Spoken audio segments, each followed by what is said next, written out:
story is a ghost story unto itself, which is to say another story completely different, assuming any of what follows can rightly even be considered a ghost story. Rather than delve into the devices and biases and oddly canted idiom of the five persons. One of whom in the early years slept with another and now endlessly wonders about the lakes of fall. Where someone else once wandered. Two of whom still nurture their affection for one another, expressing so in an array of notes and overseas phone calls. A fourth who lost three, and the last of whom from the prison of a later life hates them all. Or represent them throughout with characterizing phrases, temporal references, and even more quotation marks, hopelessly nested within reiterating nests of still more. To delineate their respective and independently conducted interviews, colored quotation marks are used instead. Or voices. Tonight, only voices. And shadows. Many shadows. Where no voices sound, only the worst should be assumed. An interruption by someone other than one of the before-mentioned persons, the reader, or even the author, who additionally, it must be stated, has done nothing more than lend together these gathered and re-related bits so as to here present a pretty peculiar and perhaps alternate history of one October evening in East Texas.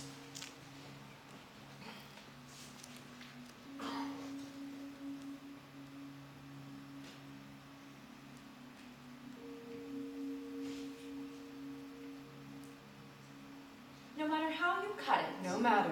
Chintana Ned didn't accept. Only at the last moment for reasons vague. If vaguely professional. Did she force from herself a reply in the affirmative, obviously, to Accept potato. Yes, accept. the invitation? Mose Dettledown's invitation. Fact is, what Chintana had discovered since the divorce was that most everything required Force. Opening her eyes, her hands, even opening her medicine cabinet. Force. Force open the can of bitter tea leaves. Force back the tough tongues of those walking shoes she kept perched by a bird cage. Force even a smirk she hoped could serve, temporarily at least, as a not-so-scored and hard-hunted a Shimmerly. Especially when, in the acknowledgement of something she recognized as social duty, she was forced to acknowledge yet again. To yet another intrusive customer, her husband Provast's surprising departure. Provant. Provide. Force back something else, too. Mustn't forget that. The terrible agony she wished day out and night in to lash across the throat of anyone who forced from her all such incessant acts of acknowledging. In the first place. Despite Pacific beliefs, only infliction promised her peace.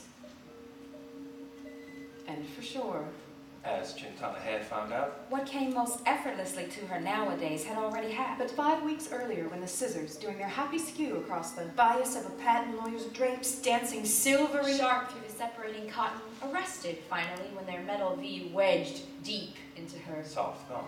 She lost the nail, but the local hand surgeon had stitched back the flap. taped on a butterfly for good measure, too. And she had forced herself to thank him, and Somehow, Carry on. but she did not then, as she could not now, seem to acknowledge to herself just how easily she could have seen it happen to someone. else's. done. And so, of course, Chintana had once more reconsidered whether or not She'd make it. To Mose Dettledown's Halloween party. it seemed she probably would have taken a miss had it not been for Her twin. Stitchmacated. In Austin. who had sternly counseled. risk it. So Chintana had risked it, preparing her bitter tea and swallowing hard before leaving behind the thread and machines of her tree. Her unoccupied cage. For the 182 East. Running and stabbing hope through the fallen dark. Chintana always found the particulars of Mose Dettledown's gatherings odd.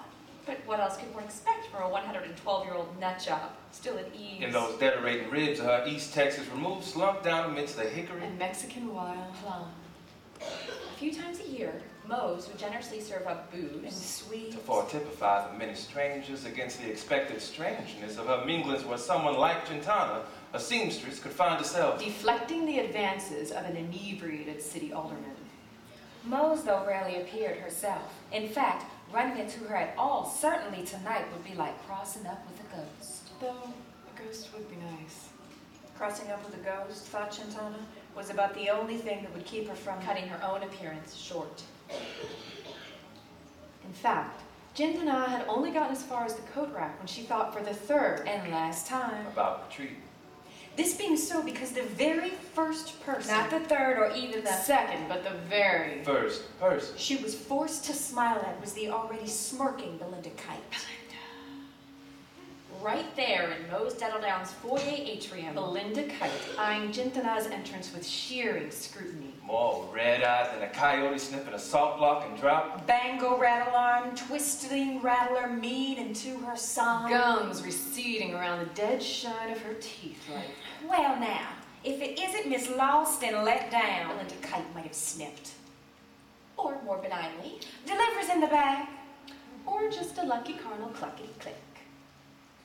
And maybe something like so did actually tickle her teeth-tickling lips.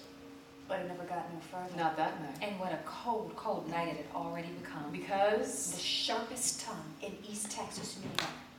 One word, even the slightest indacitation of intimacy, could very well have brought about her own extinction. And Had the two women actually a touched? pat, perhaps? oh no. something slight and passing. The results would have been cataclysmic, even worse. Unimaginable. And so right there on the spot, Those pocked eyes. Flittering nervously around like a murder? Of crows told Chintana. Belinda Kite knew exactly what she had become. Here, then, was another consequence of Belinda Kite's stolen times would provide.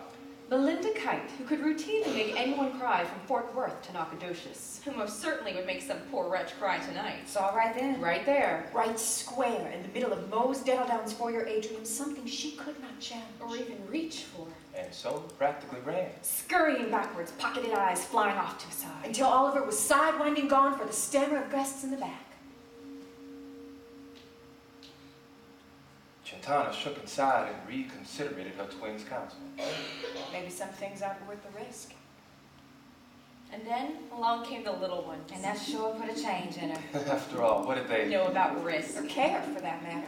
They We're too young. Their play. The privacy of that practical mayhem and racket? protected them, zigzagging this way. Their way. Dash down diversion fast across the dining room. Eastern cottontails. Sweet baby bob Down some stairs, spinning sideways, socks lifting them up on some. the smooth groove floors. But those small hands, always grabbing fast A enough. possum grip for a quarter. Just in time to catch the slide and swing them into accelerating arc towards another warped hall.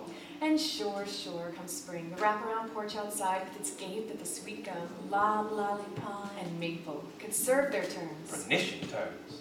But tonight, With the wind already whipping at something wrong. The dogs howling in their kennels. 5 such orphans confined their tie-dye hues to the shadow of adult conversation and back rooms. Steeped in abandonment.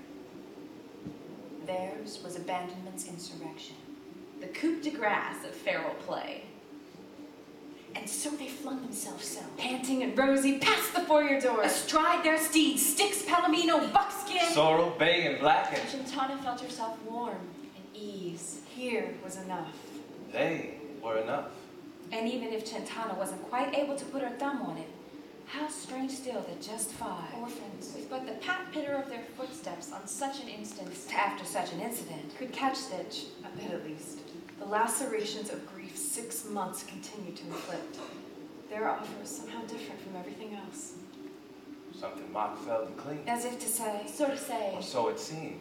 There was time. there was time. Yes, there still was time. so maybe Chintana had misconstrued Mose Dettledown's invitation after all. Wallops of scotch, dear. Don't deprive yourself of the pleasures of my company. Oh, of my good cheer. Maybe Mose hadn't been as attenuating matching pleasures with a local stone cutter. Or silo manufacturer. Or for the matter of saber rattling with the likes of Belinda Kite. Maybe Mose had only emphasized the pleasure of... These 5. So Jeanlouis shed her greatcoat along with the cold, still slicing across the fields. Down through the fallen redbud and trumpet creeper. And fast enough, found herself chatting with the social worker trailing a stampede. Where she learned that this year Dettledown's Halloween would end. And mine died with. someone's birthday. Who's Chintana wondering? Stuffing her wool scarf into her coat sleeve. Stitch in my side if I know, shrugged the sleepy social worker. My tired feet. They're a handful. Oh, sweetie, if only I could get my hands on them to say. Chintana offered to find coffee, and when the social worker's eyes responded, Quick like Bobcat right with a yes. Chintana happily headed off, threading her way through the crowd and the ever-helter of 7 mothers. Mightier than and unkindest of all. Though, Of course I mean it, damn. Discus. Pairing on the way a lunching Bob Sandlin park ranger and even an I want to cut up a rug with you, gas station owner. swaying on fumes while wheezing about tax cuts and that damn old lease. until she was In time saves none. To the wake. Nickety nick nick. Real chance de la vie, huh? edging in on the tankards of steaming bean brew and cider where Chintana overheard from a Car dealer. and taxidermist that the birthday in question Was a champagne birthday. And a 50th birthday, no less. Not surprised she was carved out at midnight, one said. She insists till the second, said the other. For none other than that bitch witch Belinda Kite. Chintana all too gladly retreated. To the quieter reaches and vacancies of the ranch. Her cupped take sloshing in hand. mine made up to leave long before midnight. We're finding at last the orphans drinking it on. On furniture and walls like so many mad, pileated woodpeckers. Ever busy. Too many hours, assumed the social worker. Gratefully accepted taking Chintana's concoction. Don't know how much longer I can do this. I have my own kids, too, to keep after, so... But I guess these also are... Worth the extra coffee and sugar? Chintana finished. I imagine they are the sugar. And right then, Young boy. frenzied as a storm-startled wood squirrel. Dashed over. Can we stay for the party? If we did, Tarf, you would have to sit with the adults and talk with the adults and act like an adult. No fidgets or fusses, not one peep. And that sure made 9-year tart fidget plenty. Which hardly curtailed the 4-year-old girls. Cottontail curiosities. What about the supplies? There's an idea. Stiffus? The social worker called out to the 2 8-year-olds. And 7-year-olds. In mid-raccoon frolic. Cutting decks, scattering decks of long ago. Ravaged cars. Our Mickett The social worker continued. has asked about the surprise, but I'm only going to say this once. And so the orphans re-rounded, collided, a sudden blue jay of a rarity, wheeling his one before finally settling on the fence of quiet attention. Yes, Moe's Dental Down has arranged a surprise A special surprise for you and the other. Youngins. this night, but weather seems playing for some delay here, so we'll need to show some Patience. Until then, there is the matter of some cake. Whereupon, and you're instantly too. Chintana was lost in the swirl and riot of squeals and shouts. Justice! Suddenly, They were gone. Tarf, Zaid, Emilia, Sisyphus and It'll make it 5 white-tailed deer in race. completely bounding by and around the knees of minglers and newcomers. racing 6-witch quick down long halls far, far and away. Whippoorwills! Cedar waxwings on air. Straight at last for those faraway kitchen doors battering out. Large slices of buttery light.